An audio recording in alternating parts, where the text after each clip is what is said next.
90% महिलांना माहीत नाही नवऱ्याच्या कोणत्या बाजूला झोपावे. फायदे ऐकून घ्या. वास्तुशास्त्रात अनेक गोष्टींबद्दल सांगण्यात आलं आहे, ज्यामध्ये बायकोने नवऱ्याच्या कोणत्या बाजूला झोपावे याबाबत देखील सांगितले आहे. वास्तुशास्त्रात घरातील प्रत्येक गोष्टीला महत्त्व दिले जाते. घराची दिशा, रंग, वस्तूची मांडणी इतकेच नाही तर पती पत्नीने कोणत्या बाजूला झोपावे याबाबतही काही नियम सांगितले गेले आहेत. या नियमांचे पालन केल्यास वैवाहिक जीवन अधिक आनंदी राहते आणि घरात सुख समृद्धी नांदते अशी मान्यता आहे. याबाबत वास्तुशास्त्रज्ञ दीपक भागवत यांनी सविस्तर माहिती दिली आहे.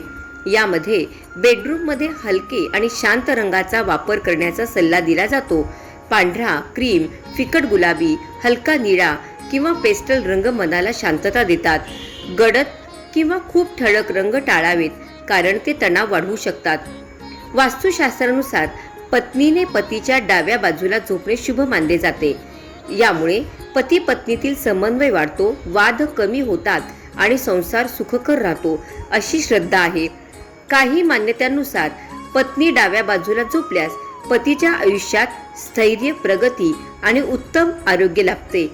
हिंदू धर्म ग्रंथानुसार भगवान शिवाने अर्धनारीश्वर रूप धारण केले तेव्हा त्यांच्या डाव्या अर्धांगातून स्त्रीत्व प्रकट झाले अशी कथा सांगितली जाते.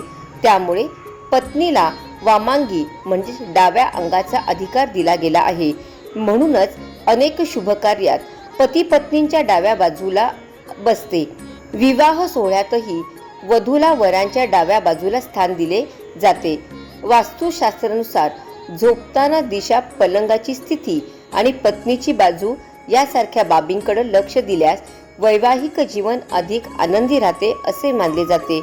मात्र सर्व गोष्टी श्रद्धा आणि पारंपरिक समजुतीवर आधारित आहेत.